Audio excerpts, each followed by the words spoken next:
All right, and welcome back to Tuesday night NFL football show, Chalk Talk. Myself, Eric. We're waiting on Eric. We'll get him in here shortly.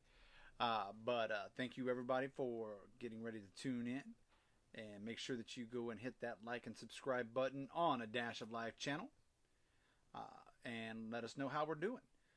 Chalk Talk is NFL football, and we'll be bringing that to you here in just a moment. Other announcements that we've got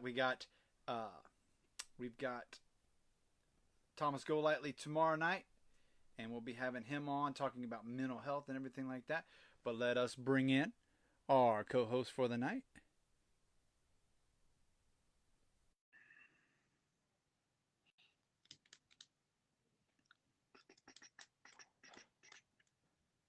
I got you. There we go.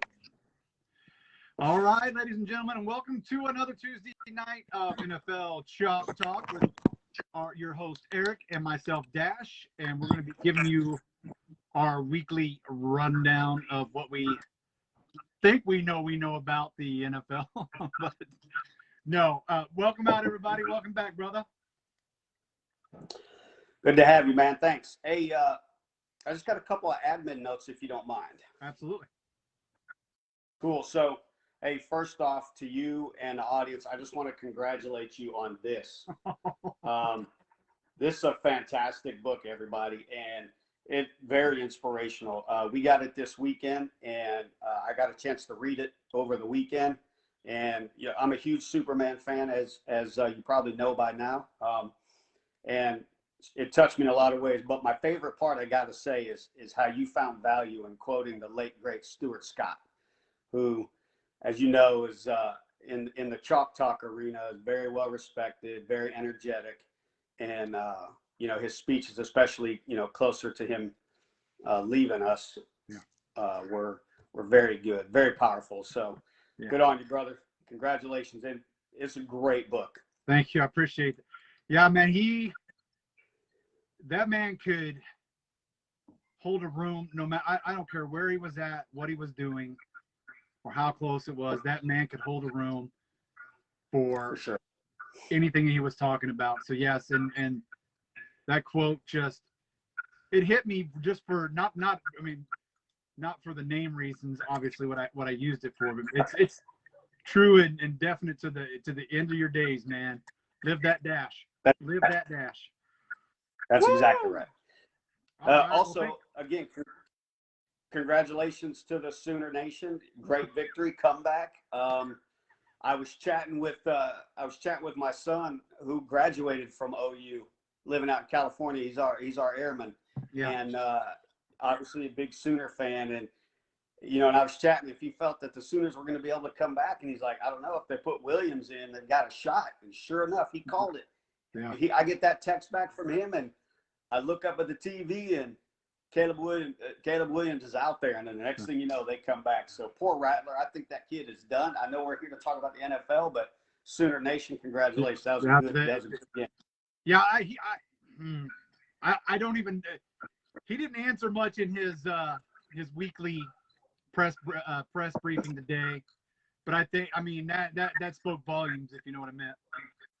Yeah. Yeah, it spoke volumes, and I don't know. I mean, I'll back. I mean, if he says Rattler's the starter, I'll back him, because man, he's the coach and he knows what's best for the team. But yeah, Caleb came in and man, if you'd have seen some of my posts over the weekend, that Saturday. Oh, mercy. Oh yeah, I was seeing him. I was ready to turn the TV off, and I'm glad I didn't. Boy, am I glad I didn't. That was a great game. It was probably one of the best Red River showdowns in history ever. Yeah. All right, ladies and gentlemen, let's get on with this NFL show. We're going to start off with our opening. I just want to harp on. I don't want to harp. I want to talk about me going to bed thinking the Colts had won that. And maybe I should have taken a book out of the Red River Showdown.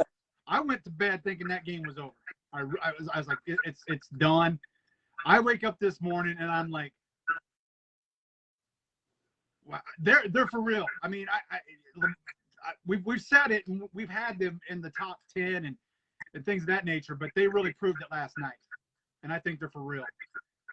Yeah, Lamar Jackson, in a lot of ways, last night was kind of Superman-ish. I mean, he starts out the game like Clark Kent, looking a little odd, not quite comfortable. And then in halftime, he goes into his phone booth, pulls out his cape, and he comes back, and he had like 3 incompletions for the rest of the night. I mean, he just went nuts. He literally said, Coach Harbaugh, I got this team. You just give the ball to me, and we'll take care of it. And then,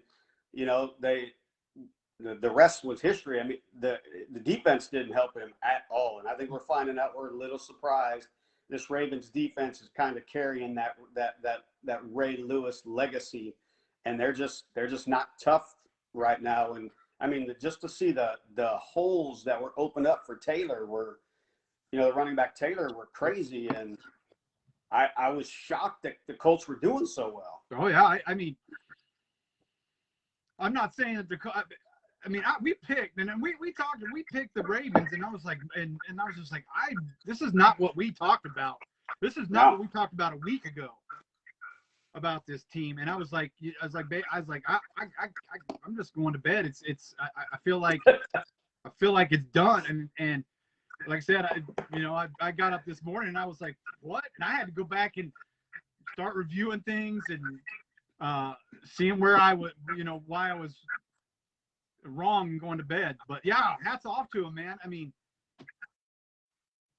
some great games this weekend.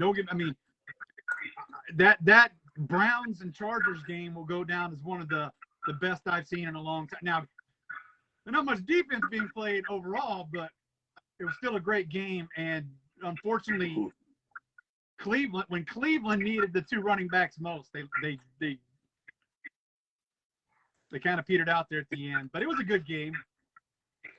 Yeah. On that note, we've been talking a lot about, with the Browns, we've been talking a lot about Baker Mayfield and kind of the dynamic, and he's not the weak link, but the passing game is the weaker link of that, strong team.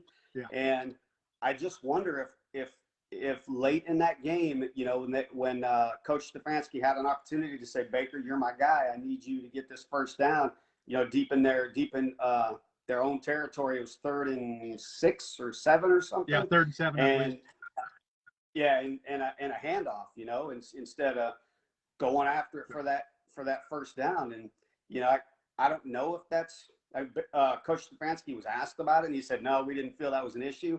I don't know if Baker Mayfield is thinking that. He hasn't been as good as we thought he would be. He's still playing good. Don't get me wrong. I'm not saying he's bad at all. But, I don't know if this is a game plan thing or what, but they definitely had an opportunity to give Baker a chance to essentially seal the deal. And instead of giving the ball to Baker Mayfield, Coach Stefanski gave the ball to Herbert. And, we've been talking very well about this kid. Yeah. And the rest is history. Yeah, it's yeah, I'm right there with you. I think he had it in him to get at least the first down. If they get that first down, obviously the game is over. But don't, yeah, I think Baker looked really good in this game compared to last week versus the Vikings. Hit on a 74, 75-yard touchdown to the tight end. I'm going to harken back to that relationship that him and I'll think of his name here in a second. OBJ, him and OBJ. I don't know if they're still on that we talked about it a couple weeks ago. I don't know if they're still on that page yet, but I don't know. Yeah, but Baker looked good, better than he did last week, like I said. But you're right, man. Herbert, there's a guy we're going to be talking about again at the end of the season as far as MVP goes. I think he's making a great case for himself, and he made some outstanding passes when they needed to be made. I mean, how many 4th downs did Cleveland give up? Like 2 or 3, or 3 or 4, if I'm not mistaken. They gave up quite a few, and I'm not talking 4th and 4 or 4th and 5. I'm talking 4th and 13, 4th and 12 or somewhere around there. I think there was a couple there at the end trying to keep up with them. So some of the other games that were really good that I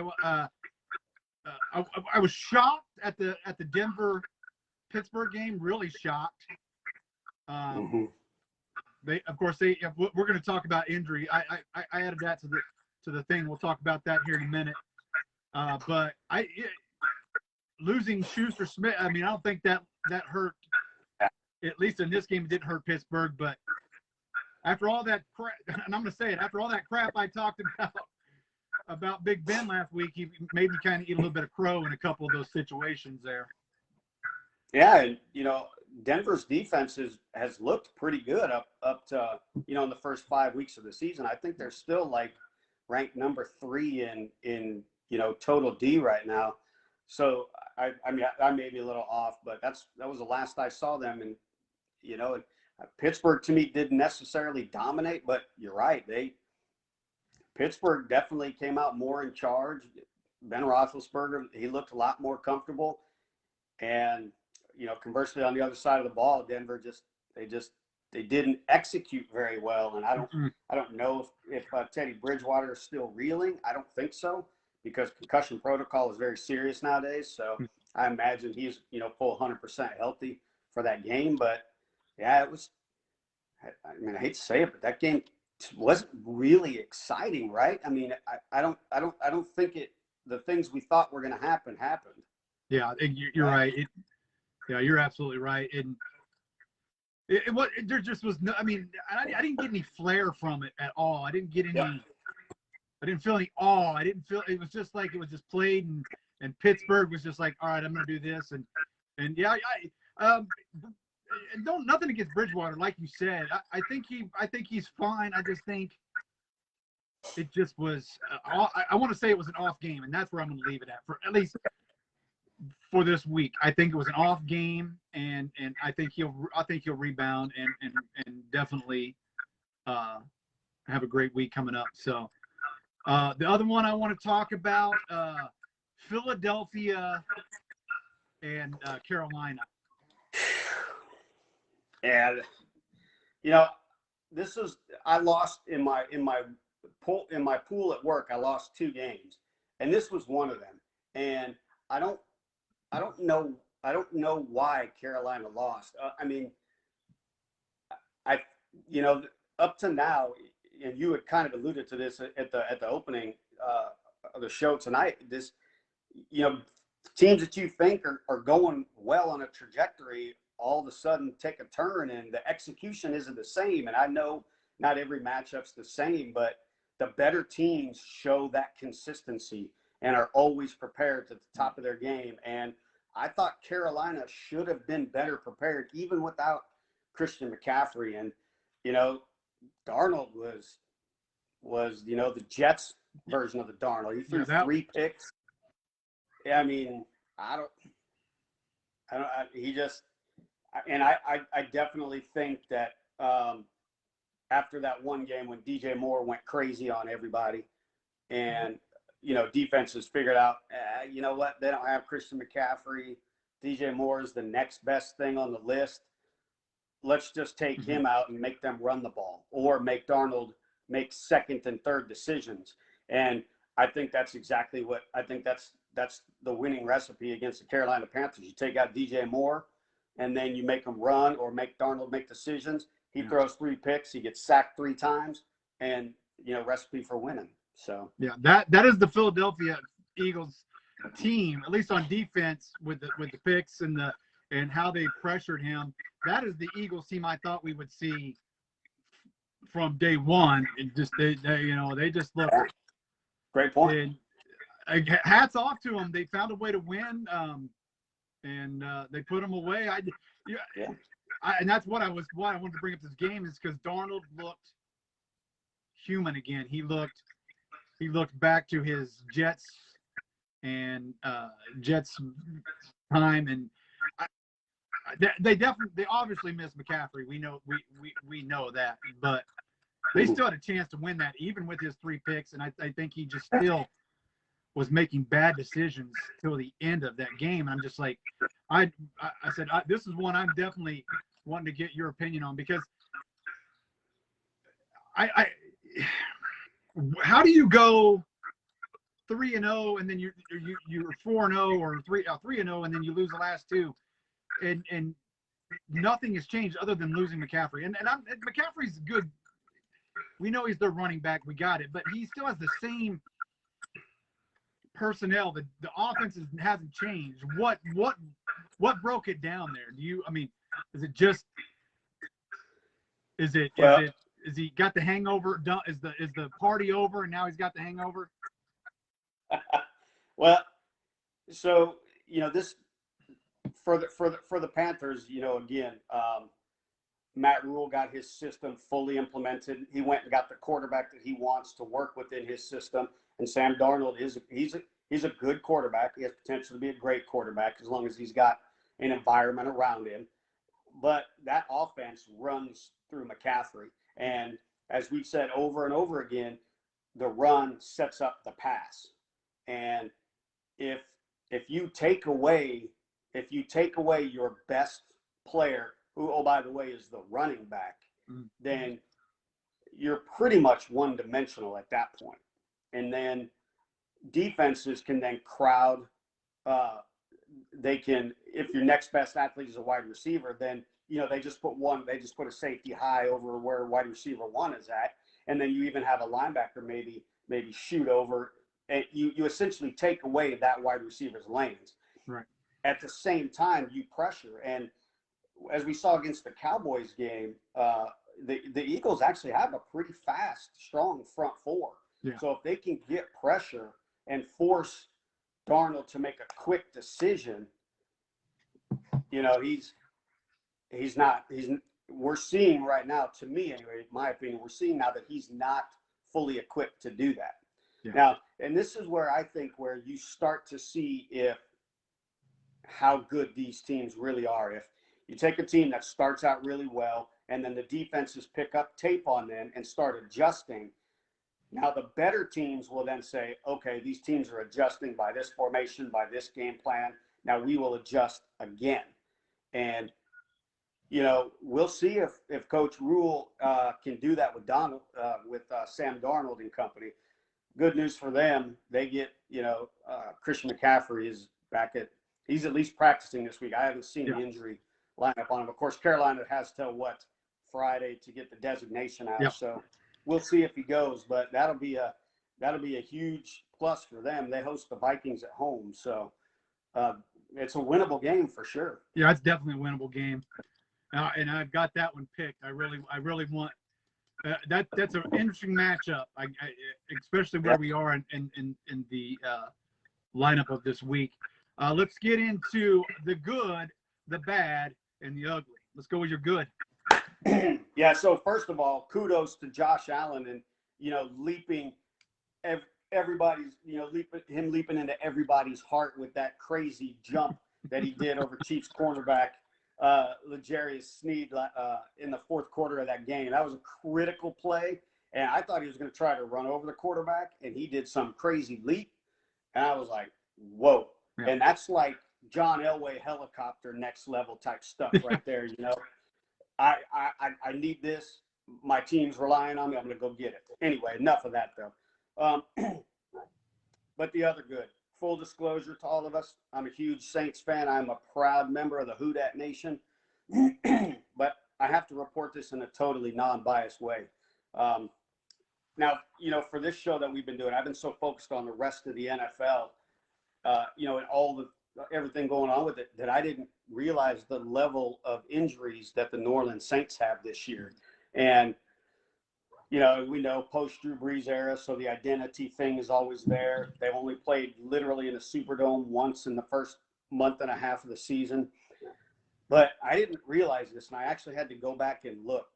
Entering this weekend, before the Washington football game, the Saints were without 2 starting O-linemen, 3 starting D linemen, their number 1 and number 2 wide receivers, a starting linebacker, their starting kicker, Pro Bowl kicker, by the way. Yep. And they were also without their running back number 2, the guy that is supposed to take, let Alvin Kamara take a rest. I was blown away. That's the injuries issues that they've had. And then during this game in the first quarter, they lost wide receiver number 3. Deontay Harris pulled a hamstring and he went out. And then in the second quarter, they lose Taysom Hill. Just crazy the amount of no kidding talent and injuries that they have. And yet they're 3-2 going into the bye week, coming out of the bye week. Historically, the Saints aren't the best team coming out of the bye week. But you have, I mean, in fairness, this is a totally different Saints football team exiting the bye week than they're going in. So, for the Saints fans, it's just solid good news all the way around that you survived, ended up 3-2 on the way out. That's my good. That is good.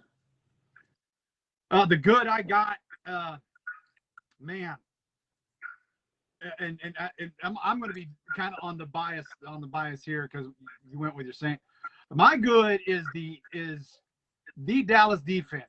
Dallas, I owe you an apology. I said from the beginning of this season that you were kind of mediocre.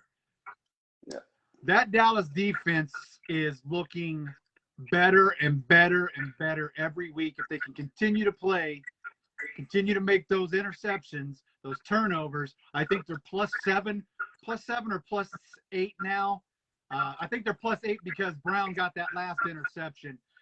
So I believe they're +8.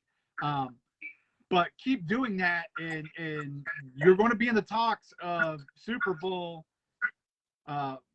Super Bowl contender. I think you are. I think you're definitely obviously playoff contenders.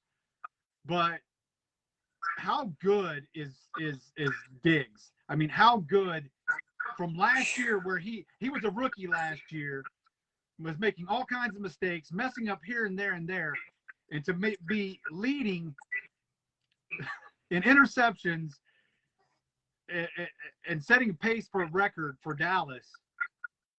How good is this kid?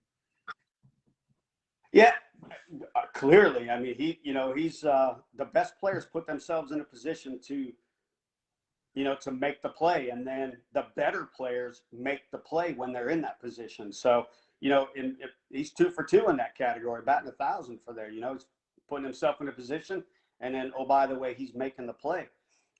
My question is he being used differently than he was last year?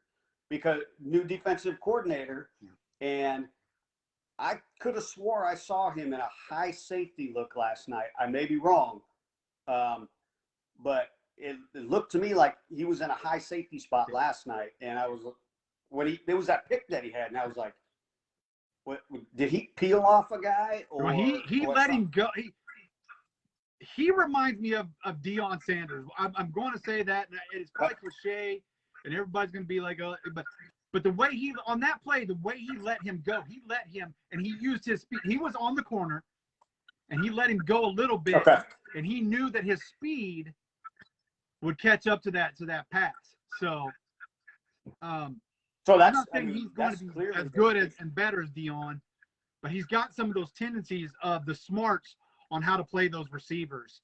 And I think from last year to this year, obviously, like I said, he was a rookie, but being utilized a little bit different and growing up and watching what I'm sure and I read a report where he constantly goes back and watches all of his film from last year, rewatches, and then double checks what he's doing this year. So, and I mean, something about him thinking Nick Saban for changing him changing his position. Yeah.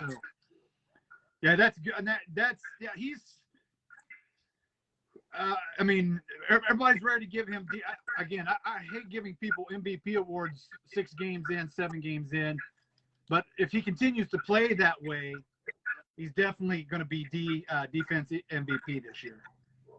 Well, yeah, if he goes on based off of his pace, 17 interceptions in a season. Yeah. 15 in a season. Yeah, you're putting yourself high up there for sure. Definitely. That was my good. What you got for your bad?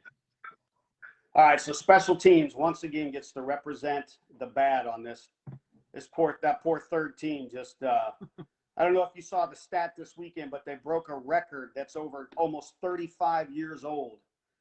The number of point after attempts that were missed just this weekend alone was 13. Yeah. Crazy number. And that's by far the most in the Super Bowl era anyway. Yeah, definitely. I got to admit, though, I was not a fan of when they moved the PAT back to the 15-yard line back in 2015. Yeah. But, now you can kind of look at it and, they're only making them at 92% rate this year, which you think is high, but it used to be an automatic back Yeah, it used to be automatic. Yeah, definitely. So, anyway, all total, there were 26 missed attempts for points this year. That's the most in 35 years, either via field goal or extra point. So, bad on special teams and the kicking team. Yeah. Bad on Green Bay and bad on what? The only people to blame in those two in that game are the two field goal kickers. That's the only people that you can blame, because Rodgers did his job, Burrows did his job. They both did what their jobs were. Mm-hmm. And what was it? Six or seven missed field goals before they finally. And I'm talking the last 2 minutes was since the 2-minute warning, I believe it was 3 or 4 field goals that were. Was it 5? It was 5 total, back to back before the game winner by Crosby. That's what it was, and I'm just like, my goodness,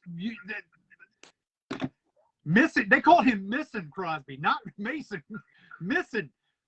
Oh, and because they kept harping, and I watched this game all the way through, and the announcer was like, "Oh, this guy's automatic," and then he missed his first one, and then he missed his second one, and I was just like, "Oh my, yeah, you guys."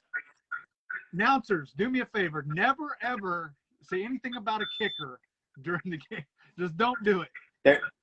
They're the ultimate jinxers when it comes to the kick. Ultimate.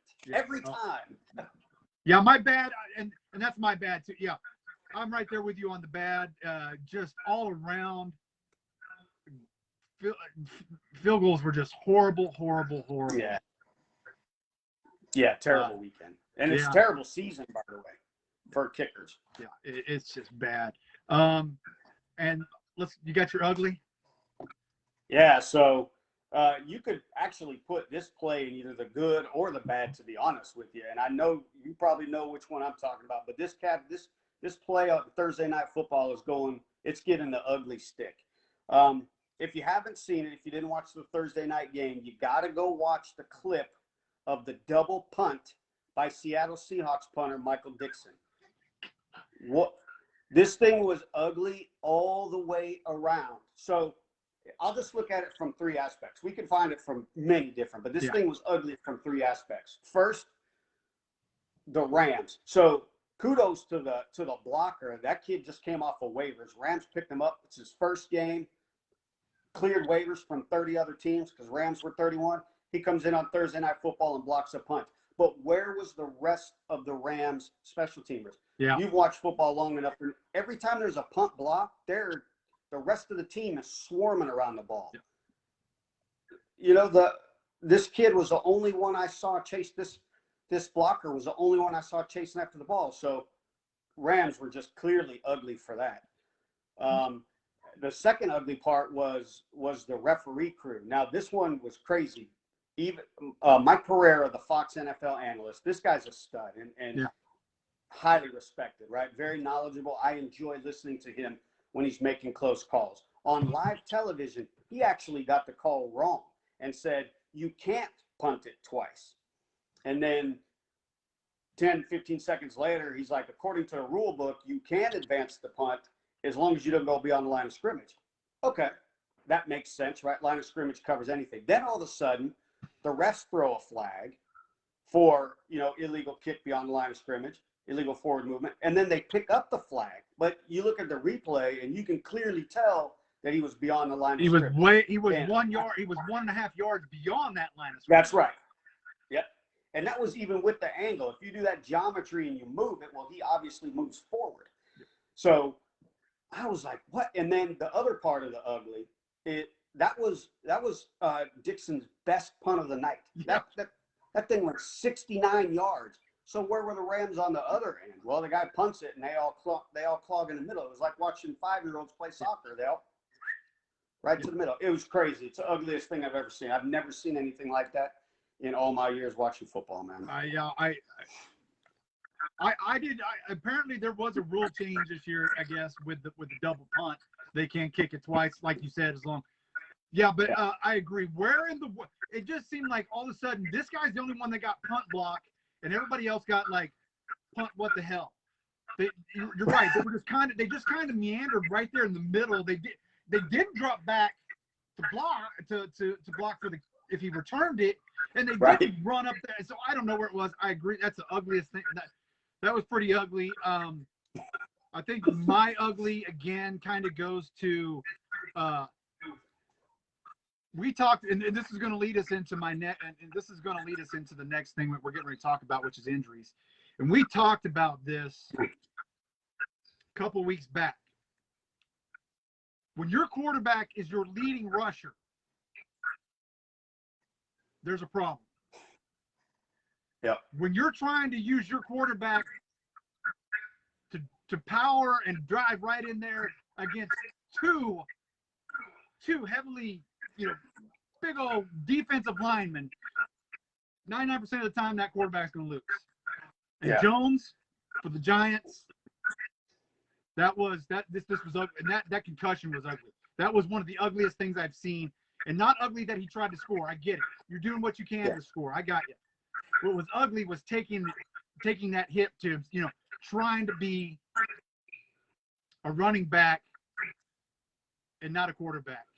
And that I think that was the ugliest thing. I mean, that's why I texted you and texted your to say he didn't even know where he was the minute he got up. Right. He walked. He took one step and then he stumbled, and they were just on him like that. So it was bad, and that was the ugly part. I get it. Saquon was out, and we're going to get into injuries here in just a second, but Saquon was out. You've got to – Booker's not that bad of a running back. He could have taken that right up the middle and probably scored you a touchdown. I have to believe that. But that changed the entire dynamic of that whole game. Giants look good.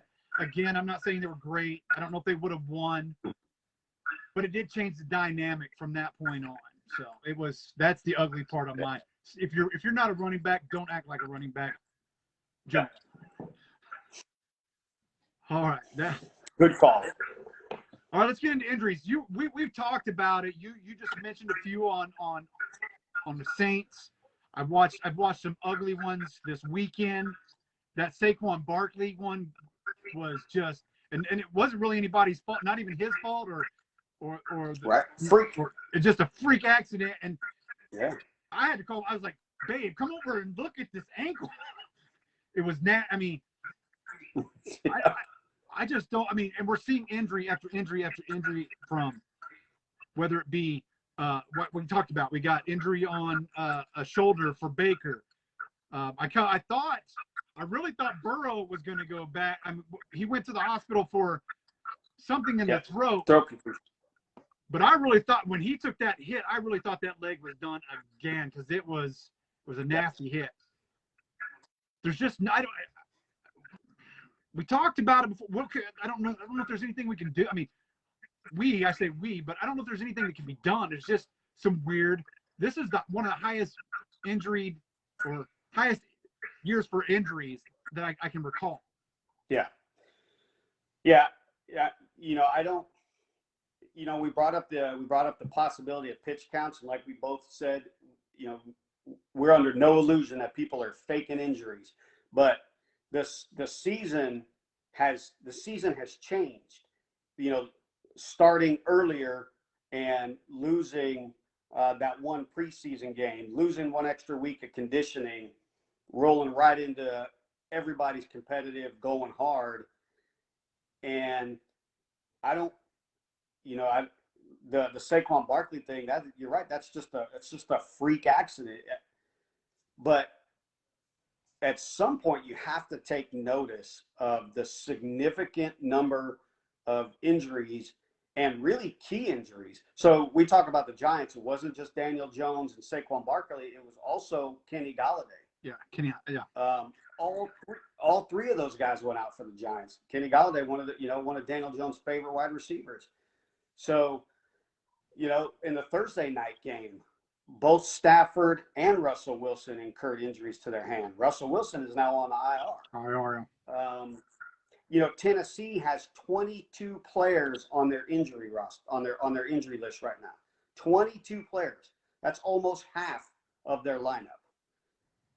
You look at all the other injuries. The San Francisco 49ers, Jimmy Garoppolo went out last week. Trey Lance got hurt this week. Fortunately for those guys, they got a bye week, and it looks like both of those are not serious. But, I think at one point we've had like 6 or 7 backup quarterbacks playing, starting that game. The Texans are down to their rookie quarterback that they just pulled out of the 3rd round.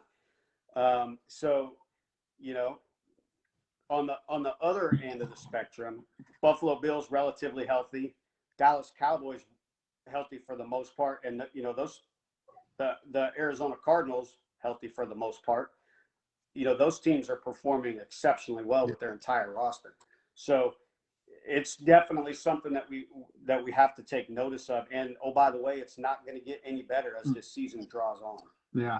A buddy just said the tight end injury for the Arizona Cardinals was nasty. I did not get to see that. Unfortunately, we were having weather interruptions, if you will, so I didn't get to see. I don't know what you're talking about. So, but yeah,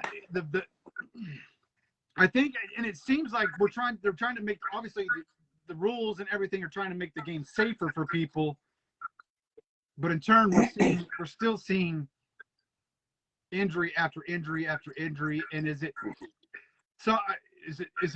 because some are trying to pull up so they don't get hit too hard? Is it? I mean, I've seen a couple of that where defensive players are trying to pull up so they don't get penalized for hitting too hard or tackling too hard. They pull up and they get injured. Yeah, I think most of it is the circumstances. Now, I have seen some offensive players purposely go lower to get to draw the helmet contact from the defender to get that 15 yards. I've seen that happen before, but I don't think that's so prevalent that that's causing a lot of the number of injuries. I just think it's the circumstances. Right now, could COVID last year have played a factor? In all of the rules and the conditioning requirements and not allowed on the field, and because there do seem to be a lot of tears. I've heard more hamstring injuries than I can remember. Yeah, recently. I agree. So maybe I personally don't like using COVID as an excuse, but I think it's maybe one that can be looked at, because last year was a weird year. Players were out because of COVID, and the rosters changed because of COVID, and their requirements changed. And then you go into the off season, and people didn't know what was going to happen. Players didn't know what was going to happen. Maybe there was some let's chill. I don't want to get out. Tom Brady, he's working out in the off season in Tampa, and they say, hey, you can't work in public, and so maybe the most logical thing I can think of is just the conditioning is not what it was before. That's the only thing I can think of, because I've heard coaching staffs talk about the conditioning being different. Oh yeah, it's prevalent. I mean, like we talked about, we're getting ready. I mean, this is going to be the longest season that they've made, obviously, with the 17 games, and it's prevalent. I mean, conditioning is. You're seeing offensive and defensive linemen just where a couple of years ago they're hustling back and forth to the line, getting ready. And this year it's just like they're just barely getting back into the huddle, and they just look They look ragged, and you're right. Condition, and it's prevalent. You can see it on. You're watching it play out on live TV, and if I'm seeing it, obviously the experts that are out there are seeing this. So, Yes, sir. Man, it's just ugly, and again, you don't want to see these people go down. Here I was begging because I love Saquon Barkley. I want to see this kid run. I want to see him hammer it and go to, and it's sad to see these injuries on good players, and so I would really like to know. Maybe a couple of years we'll find out how these rules, if they ever do an injury study, or if the rules had. I'd like to know if that had anything. And obviously I'm kind of there with you. I don't want to blame COVID, but it's not only in NFL that you're seeing that. You're seeing it play out in college as well.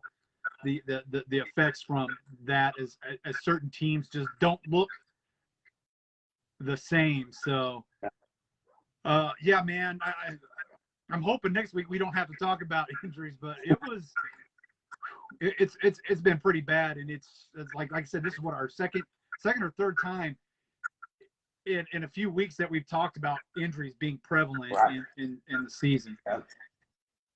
All right,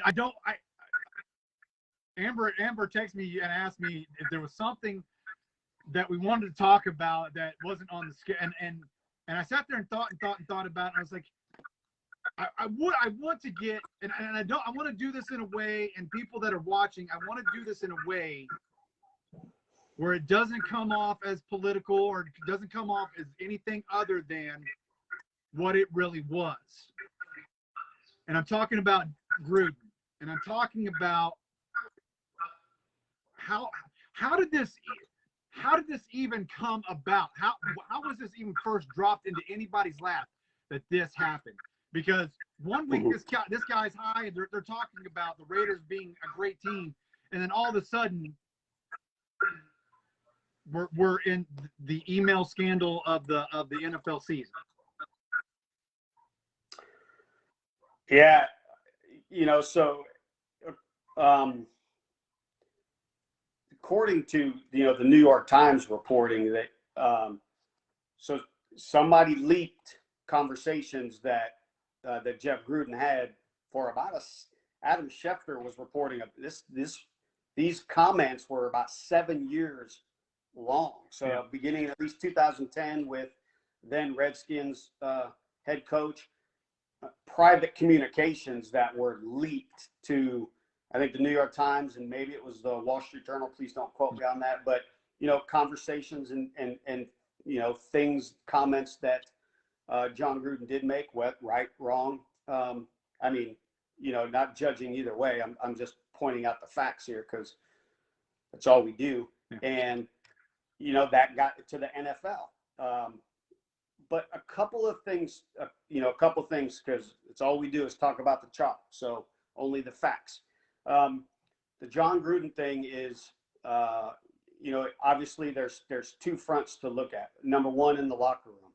And, John Gruden, obviously a lot of black players on the team, and defensive end Carl Nassib is openly gay. Mm-hmm. And so those comments came to light. That clearly, legitimately creates a trust issue in the locker room. Yeah. Totally understandable. So, from an organizational perspective, he couldn't go. Now, I've seen reports that he was fired. He's saying he resigned, and Mr. Davis, owner of the Raiders, is saying he accepted his resignation. So I don't see he was fired. He's not going to coach in the NFL again. But I think that was the right move. But then, the NFL, however anybody feels about it, they, as a business, they are trying to change their culture. Yeah. And even though he said these things 10 years ago when he was not an employee of the NFL, those comments are not, they're not part of the culture that the NFL is trying to create anymore. And so I think that was the top cover that I think Mr. Davis accepting the resignation was ease the pressure on the NFL for that culture. And, Coach Gruden has been around a while. I've heard a lot of comments from a lot of people saying they haven't seen anything like that. I've heard some players say, yeah, he's a fraud. I've known it all along. we're never going to, the truth is always somewhere in the middle. The point is, he hasn't denied saying those things, only that it's never been his intent to hurt anybody. So, yeah. Yeah. And ladies and gentlemen that are watching, I'm not defending or condemning or anything like that. Right. This is something that Eric and I talk about, just getting the facts out, and I'm right there with you. I mean, what he said, I mean, who am I to judge how far back something can be hurtful? I see a lot of things, what was 10 years ago, 20, that's not for me to judge. That's not for me to decide what is hurtful. And I agree with you. And I think that the NFL is doing the right thing. I think the Raiders did the right thing in accepting the resignation. My belief system is if you're going to have, and this is why I keep harping. And this is why I keep harping on the Urban Meyer situation, whether a lot of people don't understand what I'm talking about, but to keep unity, and this is a guy who preached unity as well as Urban Meyer did. He preached unity. So these kids, when he was on ESPN, he's preaching unity and keep the faith and do what's right in the locker room and do what's right on the field. To turn around and hear this, the best thing that was done, and I believe, like you said, the best thing was done. Resign. He'll never be a sports analyst again. He'll never work for ESPN. He'll never work for NFL. I get it, but when you're asking a question, well, it was so and so. You can't judge that. You can't tell somebody that he said it 10 years ago and it can't hurt them. You can't say that for somebody else. If somebody said it offended them, even though it was 10 years ago, it still offended them. And I'm trying not to get, again, wrapped up in political thing, but to the point being, they did the right thing on all aspects. And I just wanted your vision of it, because you put it in better terms. I'm sitting here getting more, I think I'm getting more passionate about it than I should be, but I think I'm more passionate on because I think certain things are going on in Jacksonville that are not being addressed as well. And I'm hoping that will come to light as well, because I don't know. That's my thoughts. That's my take on that. I don't want to harp on it anymore. I don't want to get in there and turn this to anything other than chalk talk, because that's what it is. Dash. Yeah. We got one little bit of potentially breaking news. I just found out that the Buccaneers are pulling John Gruden from their Ring of Honor. Yeah, I saw that right before we got on. I saw that right before we got that. I mean, yeah, it's. I don't think there's anything that can be done about. He said what he said, and it's at the end of the day, it was wrong. He knows it, and sometimes there's consequences for what you say, and we'll just leave it at that. But hey, I mean, if that's what Tampa Bay wants to do, I think that's what they get to do. So not much changes for me and my Power 10, my power rankings. Again, I think my newest one is number 10. I got Tennessee at number 10. I brought them in. It was a struggle because I want to put so many people. There's like 4 teams that can fit that 10 spot right now. There's some really good ball playing. For me, I'm giving it to Tennessee. I'm giving Tennessee number 10. Just like the way they played, they're kind of rebounding themselves up, kind of getting. And we talked about them being that division leader, and I think they're finally showing that. So I got the Browns at number 9. I'm still keeping there. I'm not down on them yet. I mean, when you play that kind of game,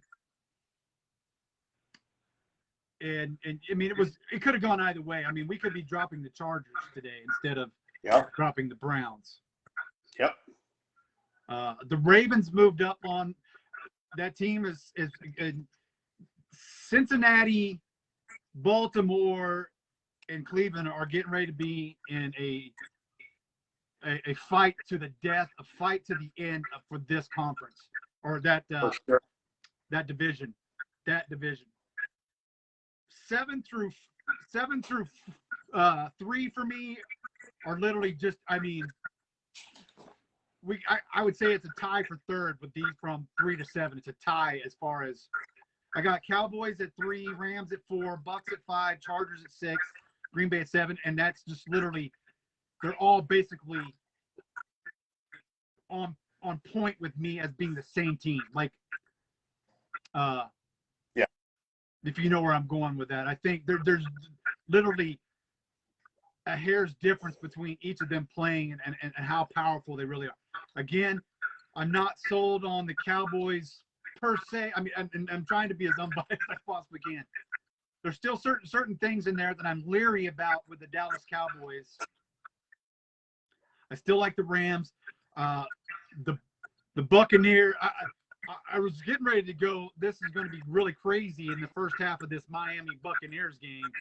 And then somebody must have ticked off Tom Brady at halftime because he came out a totally different person in that second half. And then the Chargers, again, there's a lot of teams that we could be going, holy crap, at week 17. At week 17, we're going to be, holy crap, who's going to be making the playoffs with these teams right here? Mm-hmm. Number 2 is the Cards, and then the Bills. Obviously, the Bills are the best team, ladies and gentlemen, in the NFL, in my opinion. You can blame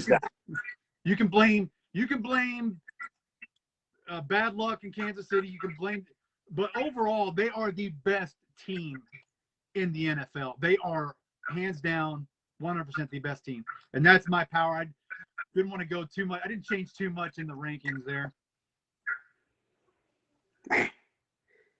Again, we got to remind your audience that you and I are not pre-coordinating these teams, not at all. So, I also took Tennessee at number 10. I was blown away when I saw ESPN NFL analyst had the Chiefs at number 10. Yeah. If that's not a legacy pick, I don't know what. Yeah. I mean, that team. I'm sorry, I have a lot of issues with that. Anyway, I digress. Yeah, I just mentioned it earlier. You know, Tennessee's in first place, 22 players on the injury roster. The only one that's not on there right now, technically, is Derrick Henry, and that dude is just a freaking beast. He's carried 142 times, not one single fumble, 0 fumbles so far. I also noticed CBS posted something pretty cool today. He's on in a 43 game, in a 40 game stretch. He has surpassed Jim Brown for total rushing yards. That just, Jim Brown is a legend in the NFL. And if you pass Jim Brown in anything, total hats off to you. So among all their injuries, they're doing what you do, right? You ride, the run game, and they're clearly set up for that.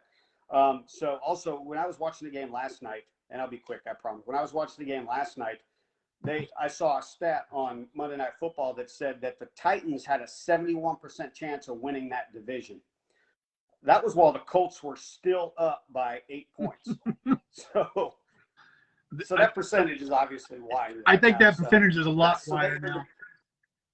I just don't think so they are in the top 10.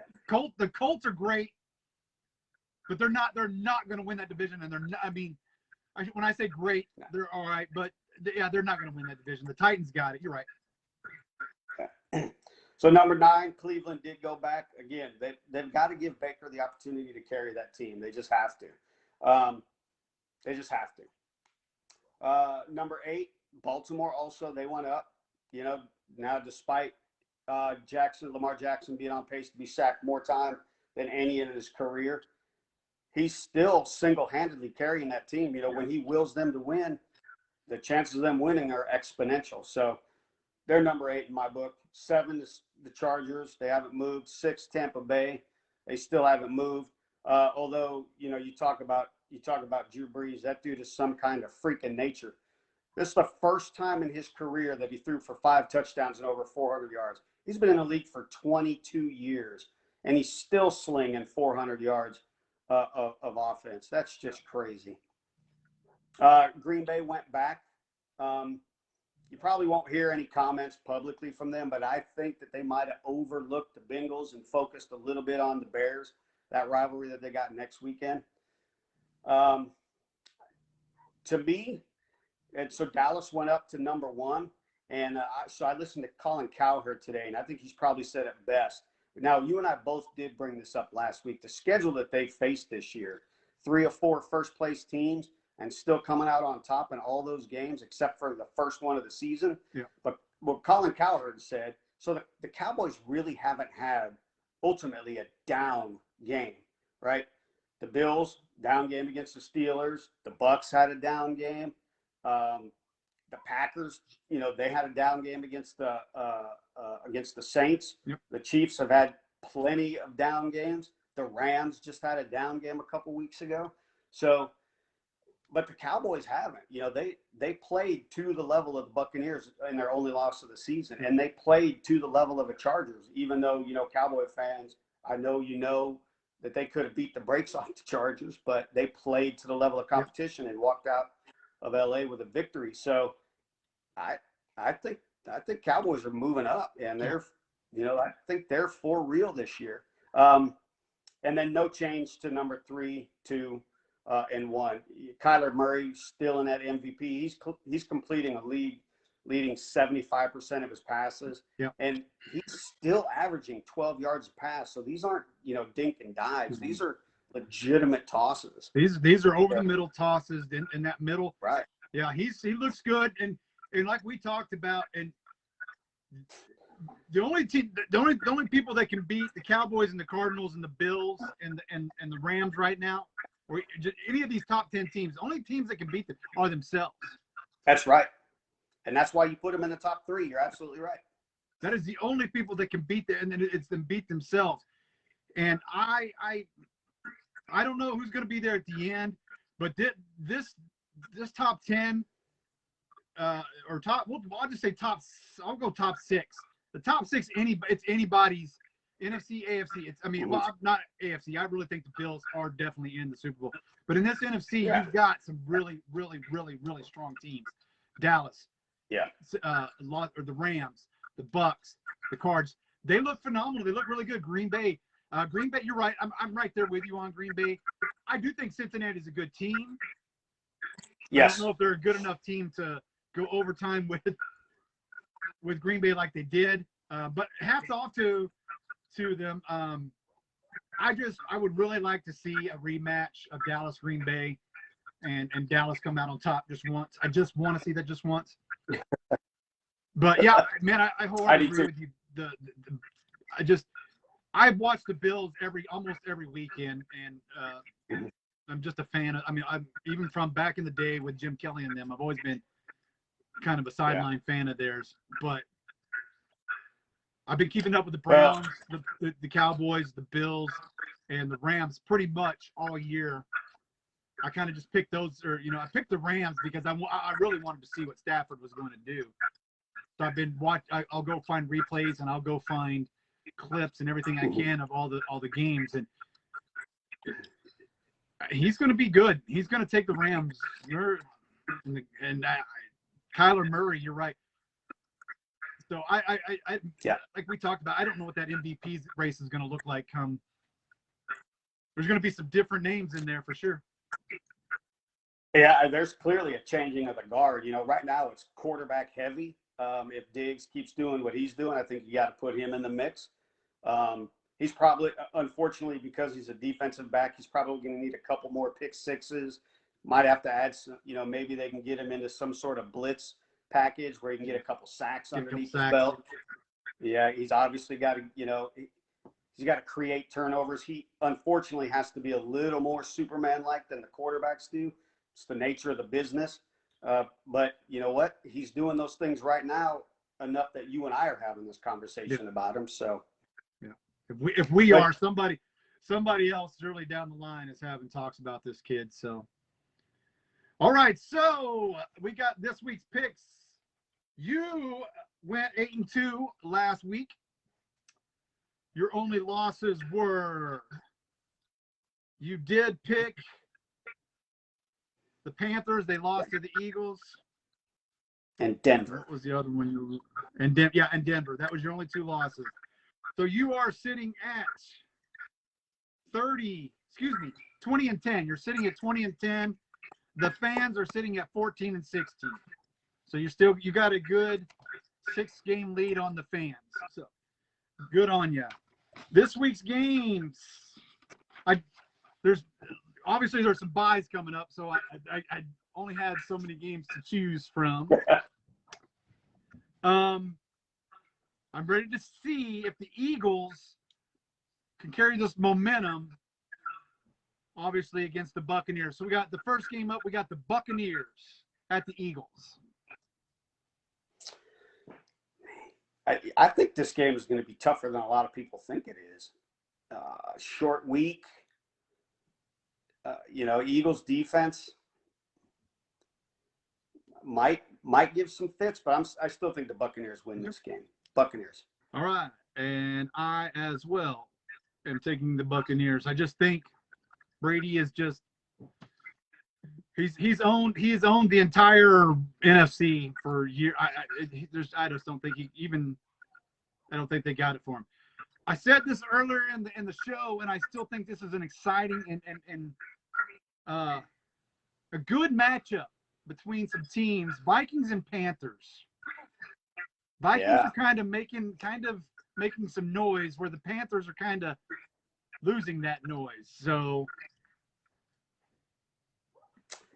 yeah, I would have liked to have picked this game a little later in the week to see what the injury list looks like, because Dalvin Cook is still struggling, and on the other side of the ball, we don't know what's going on with Christian McCaffrey. So, but I just think with what's happening in Carolina right now, and some of the struggles maybe seeping in, I think the Vikings win this because they're building confidence as kind of Carolina's mindset is going a little backwards. So this one may bite me in the butt because I think Carolina should win this game, but I think Minnesota wins it. I'm with you too, and the fans are with you as well. The Vikings. Whoo! Probably one of the best. Again, there's just, you wouldn't think at the beginning of the season when you see these schedules come out that these games are going to be, but this game has got a lot riding on it. Chargers, Ravens. Yeah. I don't know if I'm going to surprise you or not, but I'm taking the Browns in this game. I think their game plan matches Ravens. well against. I'm sorry, what'd you say? Chargers, Ravens. Oh, Chargers, Ravens. I was thinking of another game. Yeah, you're good. I think the Chargers. I agree. I think, man, Herbert, this dude is super. I mean, let's talk. I mean, and nothing against Lamar Jackson. I mean, you got 2 Supermen getting ready to take each other on, and until he proves otherwise and proves me wrong. I know I said Russell Wilson was the MVP, but I think Herbert's going to be the MVP this year. So, and I'm not. I'm sticking with Russell, even though he's on IR. I got to stick with my pick. But I'm with the Chargers on this one. Yeah, I agree. Fans took Ravens though. Okay. All right. That's a good pick still. Good picks. Texans and the Colts. Yeah, I really like David Mills.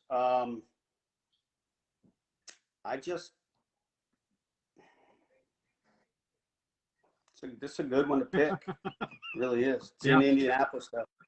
I'm going to go with the Colts. All right. I would have gone with the Colts as well, but a little bit of meltdown there, and I don't know if they recovered from that meltdown from the Ravens. And I'm not sold on the Colts I'm not sold on the Colts, but I'm going to take the Texans. I'm going to go with the fans.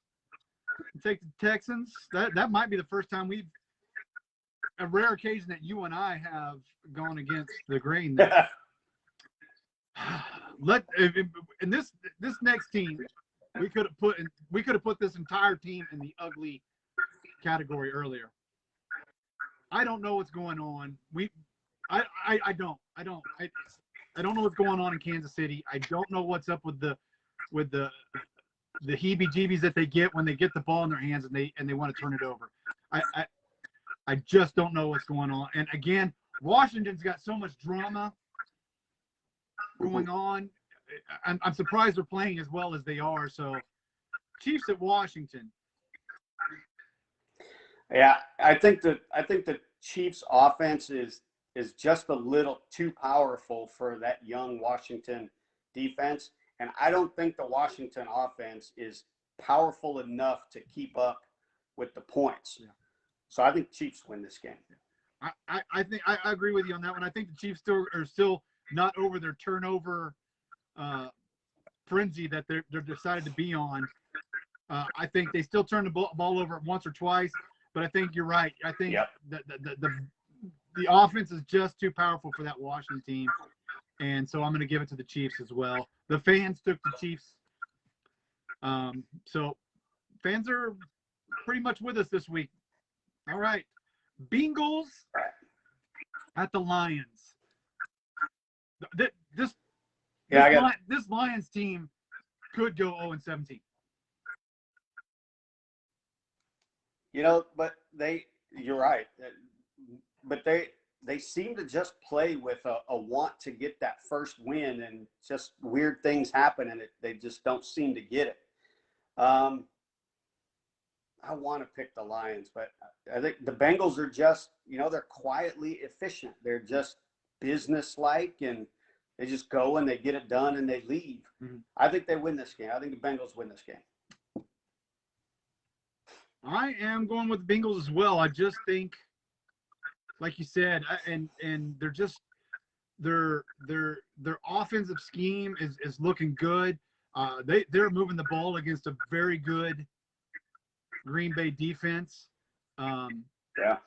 And their game game scheme, their offensive scheme just looks really good. So I'm with you as well.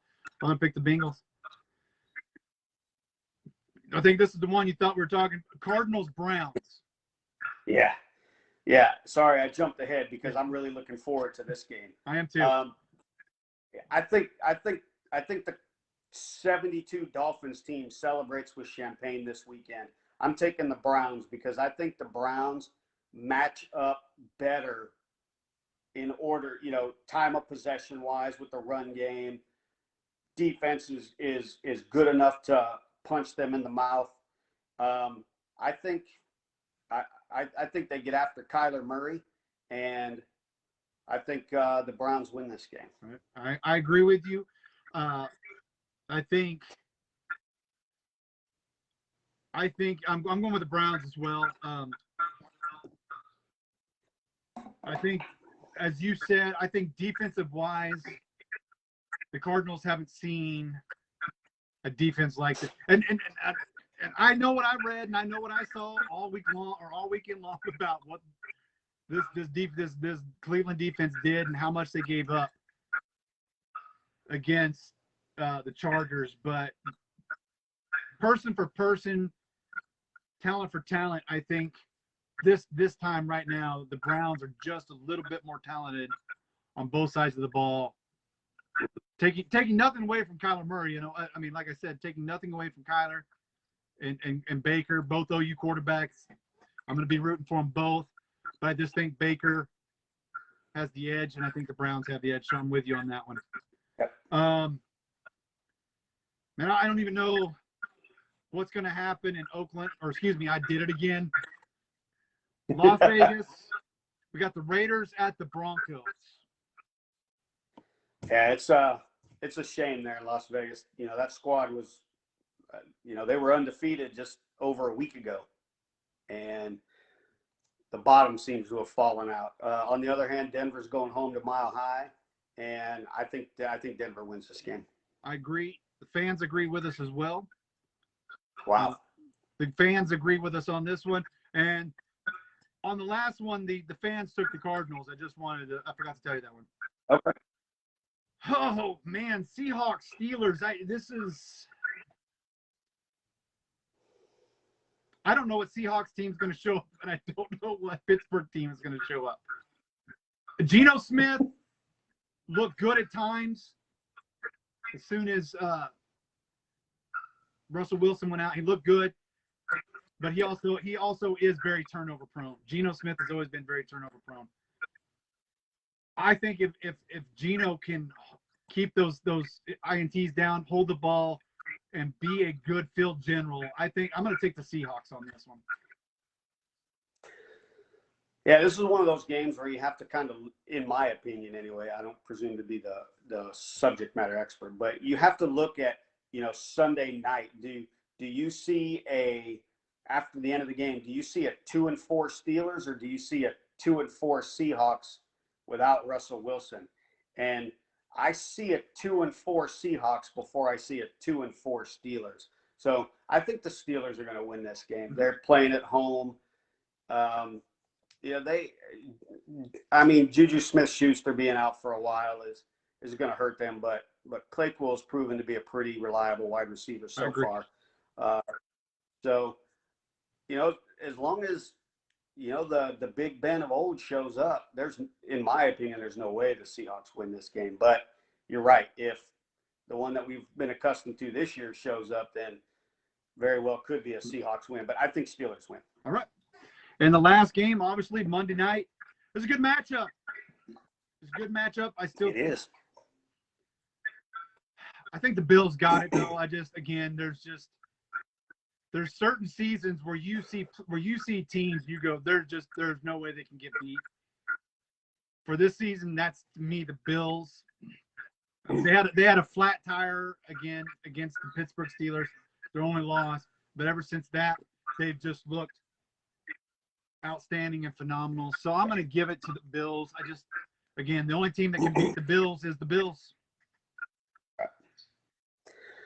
Yeah, Bills right now are plus 108 in the point differential, and that's almost double the second place team, which is the Cardinals at 62. And that's just an unearthly number if you ask me.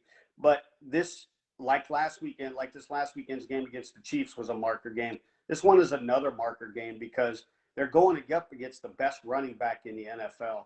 And, if they can keep Derrick Henry to, respectable 70 yards a game, 70 yards rushing in this game, that's a huge win for them. Yeah.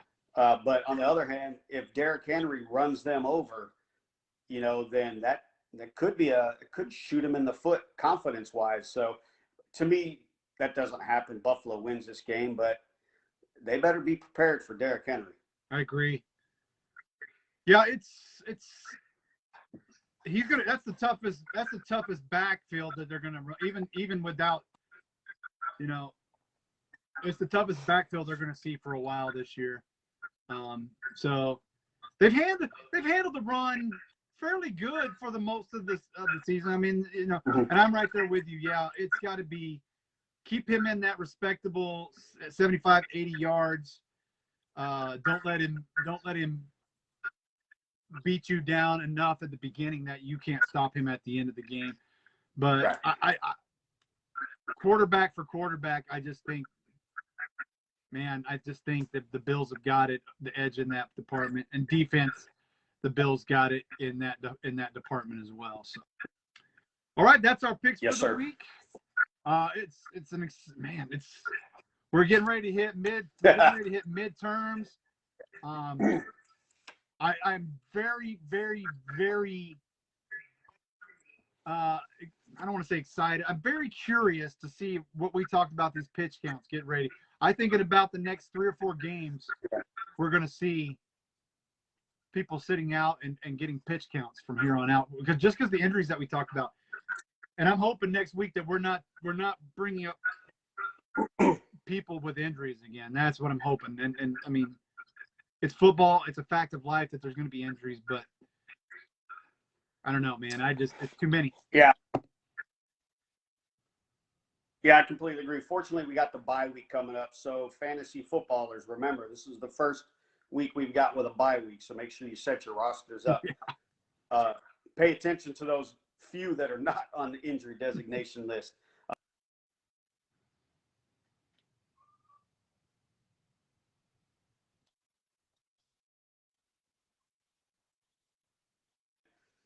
I think, hopefully anyway, I'm praying that the injury stuff, tones down. But that pitch count, you're right. The closer we get, we'll have to start keeping an eye on that. When I looked at the injury designation for the Titans earlier, Derrick Henry is on there, but only for resting. So he's not currently participating, but he's resting. So Yeah. I wonder if there's going to be